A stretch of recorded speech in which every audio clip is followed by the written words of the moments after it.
మహారాష్ట్రలోని health care కోసం ADB Asian development bank 500 మిలియన్ల రుణాన్ని ఇవ్వబోతోంది.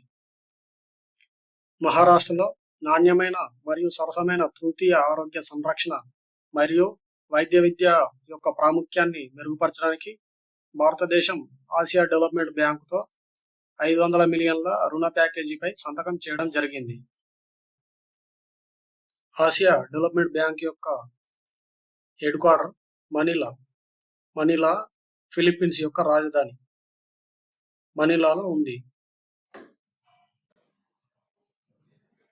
ఆన్లైన్ స్పోర్ట్స్ బెట్టింగ్ మరియు ఐగేమింగ్ లో గ్లోబల్ లీడర్ అయిన ఫ్లట్టర్ ఎంటర్టైన్మెంట్ భారతదేశంలోని హైదరాబాద్లో తన కొత్త గ్లోబల్ కేపబిలిటీ సెంటర్ను అధికారికంగా ప్రారంభించింది. ఈ యొక్క ఫ్లట్టర్ ఎంటర్టైన్మెంట్ కంపెనీ ఐర్లాండ్ దేశంలోని డబ్లిన్ కేంద్రంగా పనిచేస్తుంది.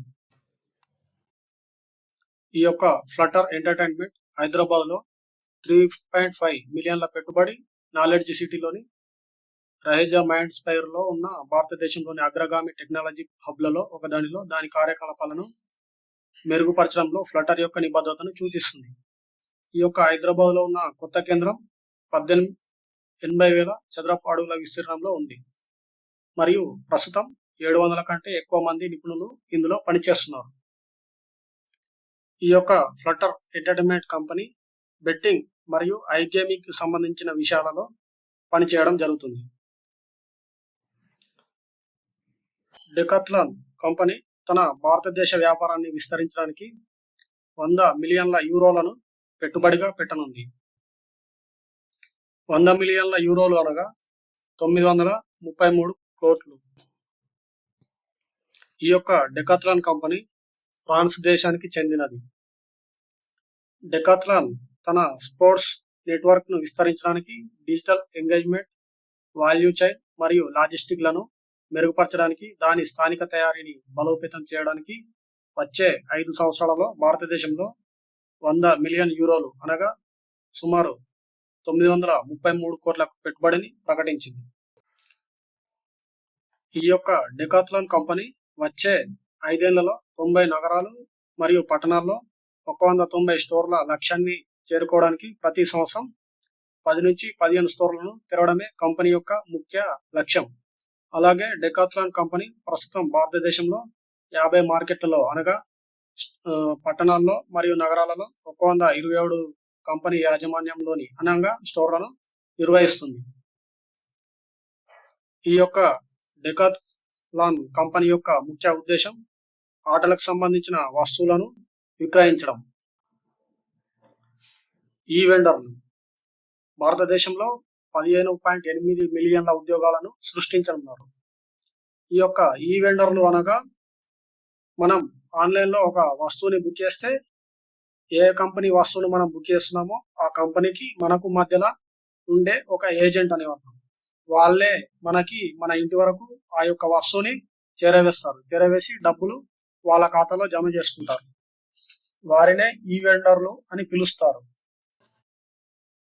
ప్రస్తుతం భారతదేశంలో ఆన్లైన్ విక్రేతలు 15.8 మిలియన్ల ఉద్యోగాలను సృష్టిస్తే అందులో మహిళలకు 3.5 మిలియన్ల ఉద్యోగాలు ఉన్నాయి.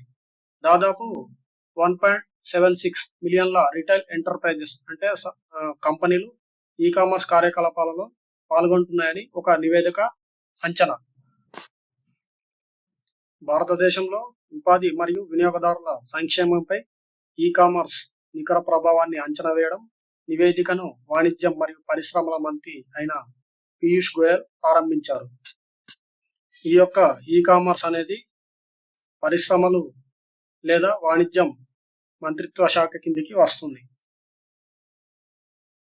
సెమీ కండక్టర్ యూనిట్ ను ఏర్పాటు చేయడానికి సుచి అనే కంపెనీ యొక్క వ్యవస్థాపకుడు అశోక్ మెహతా సెమీ కండక్టర్ వ్యాపారంలోకి అడుగుపెట్టడం జరిగింది.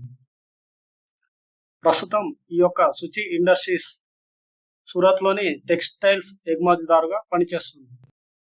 గుజరాత్ లో ఏర్పాటు చేయబోతున్న ఈ సెమీ కండక్టర్ వ్యాపారంలోకి యొక్క మొదటి చిప్ అసెంబ్లీ మరియు టెస్టింగ్ సెంటర్. దీనిని $100 మిలియన్ల అంటే 840 కోట్ల పెట్టుబడి పెట్టాలనే ఆలోచనతో ఉన్నారు.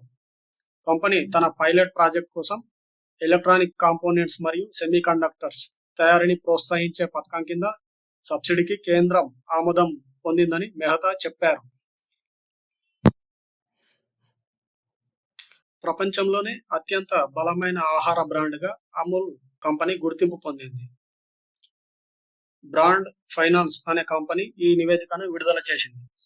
ఈ యొక్క బ్రాండ్ ఫైనాన్స్ అనే కంపెనీ బ్రిటన్ కేంద్రంగా పనిచేస్తుంది.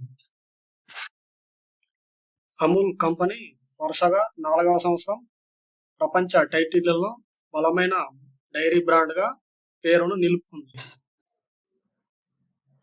ఈ యొక్క అమూల్ కంపెనీ గుజరాత్ కేంద్రంగా పాల ఉత్పత్తుల కోసం పనిచేస్తుంది.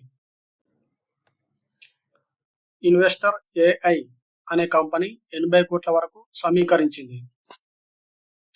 Artificial intelligent equity investment platform అయిన ఇన్వెస్టర్ ఏఐ ప్రసిద్ధ stock market investor lucky investment manager అయిన అతని సహచరుల వ్యవస్థాపకుడు ఆశిష్ కచోలియా నుండి 80 కోట్లను సమీకరించింది. ఒక ప్రకటనలో ఈ కంపెనీ తెలపడం జరిగింది. ఈ నిధులను వ్యాపార కార్యకలాపాలకు పెంచడానికి మరియు కొత్త ఉత్పత్తులను జోడించడానికి ఉపయోగపడతాయి. అలాగే 2018లో అక్షయ భార్గవచే స్థాపించబడిన ఈ ఇన్వెస్టర్ ఏఐ కంపెనీని నడుపుతున్నది bridge view SEBI register research analyst. Foxconn సింగపూర్కు చెందిన ఆర్మ్ భారతదేశ అనుబంధ సంస్థ యొక్క వాటాను $144 మిలియన్ కొనుగోలు చేయడం జరిగింది. తైవాన్ సంస్థ వేగవంత పైన భారతదేశ విస్తరణ మధ్య భారతదేశ అనుబంధ సంస్థ. ఫాక్స్కాన్ సింగపూర్ తైవానిక్స్ కాంట్రాక్ట్ తయారీదారు అయిన ఫాక్స్కాన్ అనుబంధ సంస్థగా ఉన్న ఫాక్స్కాన్ సింగపూర్ భారత ఆధారిత యూనిట్ ఫాక్స్కాన్ హాన్ హై టెక్నాలజీ ఇండియాగా మెగా డెవలప్మెంట్ యొక్క 1.203 బిలియన్ల సాధారణ షేర్లను కొనుగోలు చేస్తున్నట్లు తెలిపింది. దీని విలువ సుమారు $144 మిలియన్ల. వధవన్ పోర్టు కోసం పిఎఫ్సి 21,000 కోట్లను కేటాయించడం జరిగింది. పిఎఫ్సి అనగా పవర్ ఫైనాన్స్ కార్పొరేషన్. ప్రభుత్వ యాజమాన్యంలోని పనిచేసే ఈ పిఎఫ్సి పవర్ ఫైనాన్స్ కార్పొరేషన్ భారతదేశపు అతిపెద్ద కంటైనర్ పోర్ట్ పశ్చిమ తీరం వెంబడి వధవన్ పోర్టును నిర్మించడంలో సుమారు 21,000 కోట్లను సహాయం చేయడానికి కట్టుబడి ఉందని శిల్పా సామంత్ నివేదించారు. మొత్తం 76,220 కోట్లు ఈ ప్రాజెక్ట్కి కేబినెట్ ఆమోదం తెలిపింది. ఈ యొక్క వాధవన్ పోర్ట్ మనం ముఖ్యంగా భారతదేశ పటంలో చూసుకుంటే ఇక్కడ రాబోతోంది.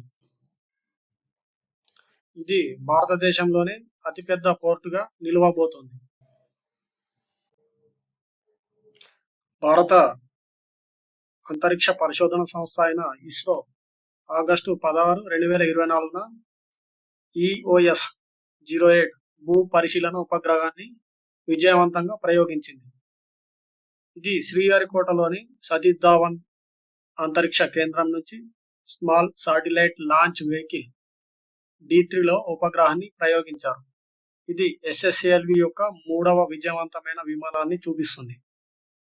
అలాగే EOS-08 అనేది వ్యవసాయం, అటవీ, నీటి వనరులు మరియు విపత్తు నిర్వహణతో సహా వివిధ అనువర్తనాల కోసం అధిక రిజల్యూషన్ చిత్రాలు, డేటాను అందించడానికి రూపొందించిన ఒక అధునాతన భూ పరిశీలన ఉపగ్రహం. ఈ భూ ఉపరితలంపై వివరణాత్మక చిత్రాలను తీయడానికి ఉపగ్రహంలో అధునాతన సెన్సార్లు మరియు కెమెరాలు అమర్చబడి ఉన్నాయి. ఫుడ్ డెలివరీకి సంబంధించిన జొమాటో కంపెనీ పేటిఎం ని కొనుగోలు చేస్తుంది. 197 కమ్యూనికేషన్స్ యాజమాన్యం పేటిఎం యొక్క వినోదం మరియు టికెటింగ్ వ్యాపారాన్ని 2,048 కోట్లకు కొనుగోలు చేయడం జరుగుతుంది. ఫుడ్ డెలివరీకి సంబంధించిన దిగ్గజ సంస్థ అయిన జొమాటో కంపెనీ గోయింగ్ అవుట్ విభాగంలో తన ఉనికిని విస్తరించాలని చూస్తుంది. అందుకే ఈ యొక్క పేటిఎం కంపెనీ యొక్క వినోదం మరియు టికెటింగ్ కార్యకలాపాలను 2048 కోట్లకు కొనుగోలు చేయడం జరుగుతుంది. దీంతో జొమాటో కంపెనీ ఆర్థిక సేవల విభాగంలోకి ప్రవేశించినట్లు అయింది. సెప్టెంబరు 2వ తారీఖు నుంచి గ్లోబల్ హెడ్ ఆఫ్ ఆపరేషన్స్ గా రాజేష్ వారియర్ నియామకాన్ని కాగ్నిజెంట్ కంపెనీ ప్రకటించింది.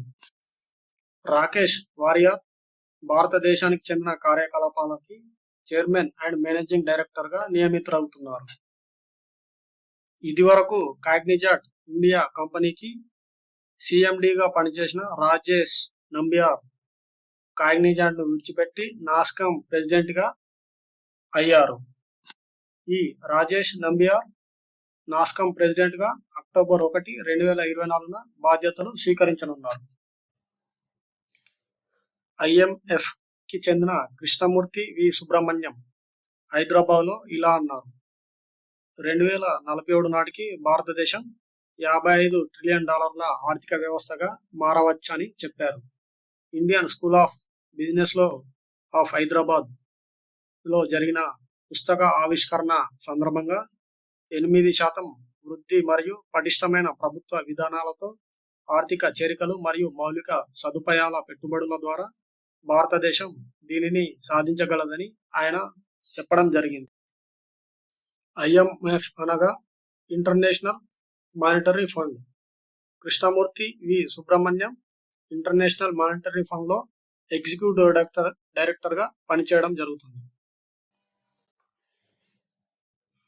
ఇంటర్నేషనల్ మానిటరీ ఫండ్ సంస్థ యొక్క హెడ్ క్వార్టర్ అమెరికా రాజధాని అయిన వాషింగ్టన్ డీసీలో ఉంది. ఈ యొక్క ఐఎంఎఫ్ సంస్థని 1944 సంవత్సరంలో స్థాపించడం జరిగింది. కెన్యా పురుషుల జాతీయ క్రికెట్ జట్టు ప్రధాన కోచ్గా భారత మాజీ క్రికెటర్ దొడ్డా గణేష్ నియమితులయ్యారు. ఆగస్టు 13, 2024 ఈ ప్రకటన చేయబడింది. అతనికి 1 సంవత్సర కాలం పాటు కాంట్రాక్ట్ ఇవ్వబడింది. ఇది జట్టు ప్రదర్శన ఆధారంగా పొడిగించబడుతుంది. 1990ల చివరిలో భారతదేశం తరపున ఆడిన దొడ్డా గణేష్ 2026 టీ20 ప్రపంచ కప్ కోసం ఆఫ్రికా క్వాలిఫైయర్స్ ద్వారా కెన్యాకు నాయకత్వం వహించనున్నాడు. ఇది అతని ప్రాథమిక టాస్క్లలో ఒకటి. 2003లో సెమీఫైనల్కు చేరుకున్న వారి అద్భుతమైన ప్రపంచ కప్ రన్నరప్ తో సహా వారి గత విజయాలను పునరుద్ధరించడానికి అతని నియామకం కెన్యా క్రికెట్ జట్టుకు ఒక ముఖ్యమైన దశగా పరిగణించబడుతుంది.